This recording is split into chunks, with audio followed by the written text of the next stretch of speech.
E o assunto hoje vai ser um pouco sobre o que, galera? Sobre a pornografia, né? O quão mal faz esse vício que muitas pessoas sofrem, principalmente os homens. Eu já fui viciado, muito mesmo, vocês não têm ideia. Eu sempre morei sozinho, então alguma forma do refúgio que eu achava também foi esse vício aí. Principalmente os homens, né, acabam achando que isso aí faz bem pra eles. De uma forma assim biológica, se você estudar um pouquinho, o sêmen ele tem que ser trocado, né? Tem um período ali, ele fica acumulado ali e depois de um tempo você tem que ejacular ele. É um ciclo, né? Então, geralmente as pessoas tendem a dizer que faz bem, né? Você ter que se masturbar e fazer todas as coisas para que esse ciclo continue. Pelo menos na biologia aí, você tem que ejacular a um certo período para que o novo espermatozoide preencha aquele ciclo dos espermatozoides antigo, entendeu? Tem um ciclo ali. A pornografia é literalmente assim um suicídio espiritual, né? Você vai consumindo, principalmente aquelas pessoas que têm uma vida um pouco mais complicada, talvez tenha muitos conflitos no trabalho, tenha problemas com a amizade, ela não tem amigo, ela se sente sozinha e tudo mais, e ela acaba procurando um refúgio nesse prazer imediato ali que deixa ela. Então, geralmente, quando você tem uma ejaculação, você fica relaxado, o seu corpo fica muito relaxado. Por isso que, geralmente, quando você ejacula ali, o seu corpo fica muito preguiçoso, você não quer fazer nada. Então, um detalhe, né? Todo dia antes do trabalho, eu acabava fazendo esse ato. Então acabou virando uma rotina, acabou virando um gatilho. O que eu fiz pra parar com isso? Primeiro, eu desinstalei o meu Instagram porque estava me fazendo muito mal mesmo. Qualquer Reels que eu ia ver, que aparecesse uma mulher ou alguma coisa, já me dava gatilho. Quando eu chegava em casa, deitava, eu abri o Instagram, cara, era automático. Na hora o meu cérebro dava uma informação pra mim assim: opa, tá na hora de você fazer aquilo, hein? Aí toda vez que eu fazia, depois eu ficava falando: ah, essa é a última vez, essa é a última vez. E o relógio vai passando, hein? Você tem que... O primeiro passo é você perceber que essa droga, esse vício tá te fazendo mal, porque realmente faz mal. E eu era muito improdutivo, eu tinha preguiça de arrumar o meu quarto, eu ia estressado pro trabalho, e tinha dias que eu não conseguia olhar em ninguém de tanta raiva que eu tinha, eu ficava me vitimizando com tudo. Por que é isso a minha vida? Por que acontece só comigo? Por que não sei o que lá, né? Eu moro sozinho, longe dos meus pais, ninguém me ajuda, não sei. Mano, vem um turbilhão de informação negativa na tua cabeça que te deixa maluco. E eu não sabia por que isso acontecia comigo. Eu não sabia, pra mim era a minha vida que tava uma merda, tudo tava dando errado. Mas tinha uma causa pra isso estar acontecendo, e era a pornografia. E muitas das pessoas acabam não vendo esse detalhe, esse pequeno detalhe que altera drasticamente tua vida, cara. O primeiro passo é você perceber que isso tá te fazendo mal. O primeiro passo é você perceber que tá te fazendo mal.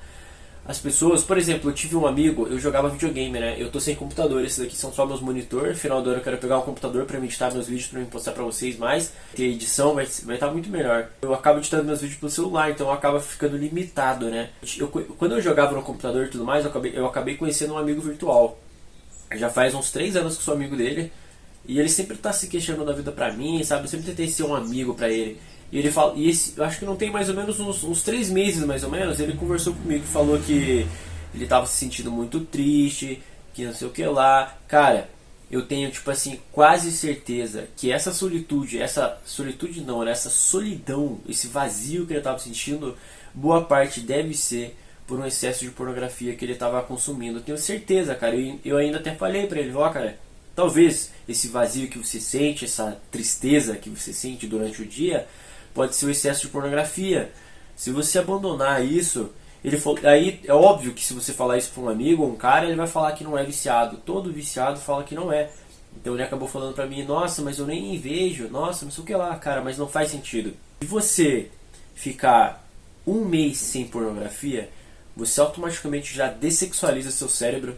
Você não vai ter aquela... Sabe aquele tipo de amigo? Ou se você já foi esse cara, eu já fui esse cara, quando você sai com alguns amigos específicos na rua, e aparece uma mulher com um corpo estético muito bonito, aí você fala, nossa, aquela mulher é tal coisa. Aí o teu amigo fala, nossa, muito gostosa. Ou seja, aquela sexualização no corpo da mulher, qualquer tipo de mulher que você veja, cara, você fica sexualizando, isso é um saco. Não é assim, sabe, é chato, cara. Você vê um dia a pornografia, no outro dia você vê de novo, e aquele cansaço, aquele relaxamento do corpo fica vindo todo dia. Então você tá sempre triste, você tá sempre pra baixo, você fica sem energia nenhuma, você perde a socialização com as pessoas, você não quer conversar com ninguém, você acaba não conhecendo nenhuma menina porque você vai estar sempre sexualizando ela, entendeu? Você vai querer chamar ela pra vir na tua casa só pra fazer isso, fazer aquilo. Detalhe, o consumo de pornografia vai alterar drasticamente o teu cérebro, a tua forma de pensamento, né?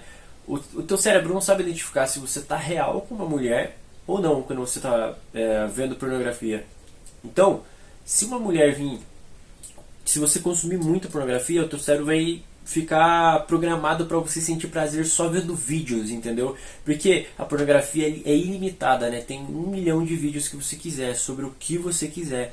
Então, como você está acostumado, o teu cérebro está acostumado a você ter aquele pico de dopamina de qualquer coisa, você vê um vídeo, não gostei desse, já vê outro, não gostei desse, vê outro, até você achar um vídeo que você quer para ter o prazer. Ou seja, quando você tiver uma parceira para ficar, o teu cérebro vai entender que aquele tipo de mulher não é o que você quer, e o teu cérebro vai pedir pra ver outra coisa, entendeu? Ver algo a mais daquilo. O que fala? Uma ereção erétil, alguma coisa assim? Eu não sei, que você não consegue ter o prazer, você acaba não sentindo tesão, entre aspas, pela pessoa, né? Comigo já aconteceu, galera, eu posso explicar pra vocês. Eu conheci uma garota há um tempo atrás, detalhe, isso foi no começo do ano, então não faz muito tempo, pra você ver como que talvez todos esses sinais que você esteja percebendo, nossa, eu tenho que mudar, é um sinal, cara.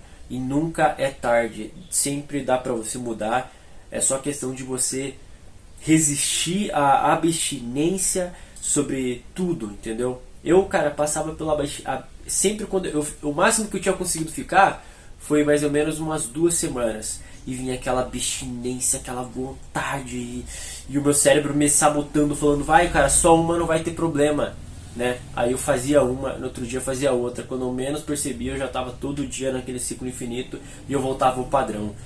O que eu fiz? Eu desinstalei o meu Instagram, né, pra mim não ter gatilho. Qualquer coisa que eu abria, que eu via uma mulher, já me dava gatilho, já voltava para esse ciclo. Eu desinstalei o Instagram, que era a rede social que eu mais usava, e fiquei um tempo sem Instagram, e é bizarro como melhorou minha vida. Eu tinha aquela abstinência de abrir o Instagram toda hora, deitado na minha cama, em qualquer lugar. Eu comecei a fazer outras coisas no lugar do Instagram. Eu comecei a ler, comprei um livro, comecei a anotar, escrever principalmente, e vocês não têm ideia, com um mês sem, o meu cérebro já estava dessexualizado. Eu comecei a melhorar muito mais minha memória, comecei a memorizar mais as coisas, mais frases, né? E eu sempre gostei de escrever, mas eu sempre tive criatividade, na verdade, mas esse vício aí da pornografia acabou me limitando muito, muito, muito. Quando eu parei, a minha criatividade voltou de 0 a 1000. Vocês não têm ideia, foi fora do normal. Você melhora a tua pele, a tua memória fica melhor, você começa a interagir, ter mais confiança, ter mais autoestima, e você começa a ter uma sensação muito melhor das coisas. Você acorda com vontade de fazer tal coisa, você vê uma coisa suja, você já limpa, você está sempre mantendo as coisas organizadas, diferente quando você está com aquela tristeza, aquele rebaixamento. Você começa a entender que coisas ruins acontecem para que coisas melhores aconteçam no futuro, entendeu? Você não fica naquela, nossa, por que acontece só comigo? Por que a minha vida é assim? Você não fica se lamentando, você vai e faz. E você começa a perceber que coisas ruins devem acontecer e vão acontecer com você, entendeu? Por exemplo, tudo isso que aconteceu comigo, pelo menos na minha cabeça, teve algum sentido, entendeu? Se não tivesse acontecido nada disso, eu não seria esse cara que eu sou agora. Um cara mais experiente, um cara mais sábio, um cara completamente diferente do que eu era no começo do ano. Eu sempre tive esse pensamento de mudar, mas eu acabava decaindo sempre quando eu começava. A pornografia é um suicídio espiritual, não dá. Eu acabei conhecendo essa garota, e é aquele ciclo infinito de preencher um vazio, né? Eu tava me sentindo triste, mal, e ela com certeza também estava procurando alguma coisa. A gente já tinha ficado uma vez, e ela veio até na minha casa, ela veio dormir aqui na minha casa. Ela mora lá na cidade onde moram meus pais, E ela tem carro e tudo mais, e ela acabou vindo aqui pra minha casa. Detalhe, um dia antes de ela vir aqui na minha casa, eu tinha cometido o ato, né? Eu acabei me masturbando um dia antes dela vir pra cá. E foi o maior erro da minha vida. Como eu já era um viciado, como eu falei, todo dia eu tinha aquele gatilho de fazer. Quando ela veio pra minha casa no outro dia e tudo mais, a gente dormiu, a gente estava vendo um filme aqui no meu quarto e tudo mais. Quando a gente foi pro real ato, cara, eu tive uma difusão erétil, eu não consegui fazer nada, absolutamente nada. É como se eu estivesse sozinho na minha cama, não tivesse uma mulher ali, né? Ela com um corpo estético lindo, ela era linda, ela era perfeita, ela era tudo. Simplesmente eu não ia, sabe? Eu não conseguia sentir nada, não conseguia sentir prazer, nem vontade, nem nada que me fizesse fazer alguma coisa ali. E ela foi super gentil comigo, ela entendeu. Então, depois desse dia que a minha ficha real caiu, né? Pra mim, não existia outra coisa. Eu falei, cara, mandei um monte de mensagem pra ela no outro dia pedindo desculpas. Ela falou que me entendia. E ela falou assim pra mim que bom que aconteceu isso com você, pra você perceber, né, e tudo mais. Ela realmente me ajudou. Eu comecei a treinar bastante, eu comecei a treinar calistenia.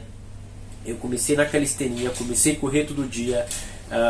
Eu comecei a fazer janta, porque eu só pedia iFood, ou nem comia direito, enfim.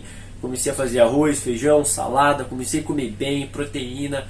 Então eu realmente melhorei. E a partir desse dia eu melhorei com a minha vida. Então coisas ruins tem que acontecer em algum momento na tua vida para que você acorde, para que, entendeu? Para que algo fale, Deus, o universo, a vida, o destino, algo superior, faça você pensar, cara, tá na hora de você acordar, olha o que tá acontecendo com você. Depois dessa vez que aconteceu, eu realmente mudei. Eu dei um tempo real em tudo. Eu desinstalei meu Instagram, como eu falei pra vocês. Eu fiquei sem conversar com ninguém, só trabalhando. Comecei a correr, me alimentar bem. E é bizarro, a minha criatividade, minha memória melhorou muito. Vou até ler um poema pra vocês. Recentemente eu fiz um poema. Estou sempre anotando, ó, aqui nesse caderno aqui eu falo sobre neurociência, estou estudando bastante sobre neurociência, e aqui é basicamente um diário mesmo. Aqui eu escrevo tudo que eu acho, poemas, quando eu estou no trabalho, né? Aqui eu falo mal das pessoas que eu não gosto, por que as pessoas são assim, estou sempre questionando. Então, geralmente quando você não tem amigos, por exemplo, eu não tenho amigos, estou sempre a maior parte do meu tempo sozinho. Hoje é sábado, hoje é domingo, por exemplo, ontem foi sábado, eu não saí, não fiz nada, só saí para correr. E voltei pra casa, tomei um banho e fiquei assistindo o filme. Então é bom apreciar a própria companhia e ficar de boa, entendeu? Poemas, músicas, trilhas sonoras. Sou do tipo que chora. Chorar é bom. Quem dera alguém entendesse. Vazio. Qual a causa? Reflito. Se ao menos houvesse alguém para dedicar meus poemas que tão poucos ouvem. É como se pessoas fossem música. Ela está ali, sentada, esperando alguém a escutar. Penso, se há tantas pessoas falantes, por que não ouvintes? Ainda existem gestos simples, olho no olho, o quão escasso se tornou o amor. Se corações partidos desabassem um caderno, quantas histórias não teríamos? Um olhar, um simples olhar pode dizer tudo. Tantos sorrisos esmagados aos tristes olhos de quem vive. Consegue ver um triste olho a um sorriso estampado? Em meio a tanto caos, em uma calçada me sento. Fiz o que pude. Ao meu lado, um café e minha melhor amiga, a solitude. Ó, galera, pra vocês não acharem que eu copio ou algo assim, é realmente meu poema, tá tudo rabiscado, né? Pra mim, tá tudo rabiscado, coisas que eu pensei, pode ser assim, pode não ser assim. Em 2 semanas, por exemplo, sem a pornografia, você já começa a ficar mais criativo, você começa a perceber coisas boas. Mas durante esse processo de cura que você vai ter, né, que você está tendo, é normal que você passe pelo abismo ali, digamos assim. Você vai se sentir sozinho, você vai se sentir mal, vem aquela abstinência de você, sabe? Inclusive, galera, eu fiz um poema aqui, um breve poema bem curto sobre a pornografia, mas eu não falo em específico da pornografia, né? É um negócio mais que eu senti que eu podia escrever. E acho que foi poucas pessoas que entenderam que era sobre pornografia ou sobre algum tipo de vício, né? Ó, ficou mais ou menos assim. Eu não sei, eu não lembro se tá o poema completo aqui. Tá completo em outro lugar. Tava no meu computador, mas infelizmente eu tô sem o computador agora. Então, aqui no caderno acho que tá só um trecho, mas já dá pra entender, ó. Chega, renasci, me curei, tenho ego, sou quase um rei. Prazer imediato? Não, sou como Maquiavel, conselhos pragmáticos. Em meus braços cai o peso da culpa, ao seu lado cai o meu pranto. Ela exige sacrifícios, estava cego, como não enxerguei? Lembro que renasci, sou quase um rei. Eu lembro que esse poema aqui tá diferente, porque eu lembro que no poema eu falo como sairemos desse labirinto. Teve um momento que eu falo assim, eu falo ali que em meus braços cai o peso da culpa. O peso da culpa é quando você tá um tempo sem a pornografia, seja qualquer, se você é viciado, cara, e você consegue ficar 2 dias, 3 dias, já é uma vitória. Então eu coloco ali em meus braços cai o peso da culpa. Quando eu ficava 2 semanas ali, uma semana e eu acabava voltando para esse vício, foi o que eu quis dizer. Em meus braços cai o peso da culpa. Vem aquele peso da culpa depois que você faz, quando você está indo bem, você acaba caindo para esse vício, vem o peso da culpa. Tipo, nossa, cara, por que eu fiz? Eu já estava uma semana, eu já estava 2 dias, 3 dias, um mês, um ano. Por que eu fiz isso? Muitas coisas ali que eu fiz. Aí depois eu falo, me curei. Agora tenho ego, sou quase um rei, né? Então eu falo que agora eu me curei, eu tenho ego, eu sei das minhas coisas, eu sei que isso é ruim pra você, pro mental e tudo mais. Enfim, galera, espero que vocês tenham gostado, né? Eu quero falar muito mais, mas como eu edito o vídeo pelo celular, fica muito difícil de editar. E eu não sei muito editar, entendeu? Só pelo computador. Então, o meu celular, como não é o melhor do mundo, ele acaba travando quando eu estou editando os vídeos. Então, quanto mais grande o vídeo, mais travado fica. Mas é isso, galera. Espero que vocês tenham gostado do vídeo. Não esqueça de dar o like aí. Comentem, por favor, já ajuda demais. Eu gosto de pensar que vocês estão gostando do vídeo, interagindo. E se você tá nesse vício, cara, não desista. Coisas boas virão pra frente. Só basta você fazer acontecer. Tamo junto, galera. Mais solitude e menos solidão.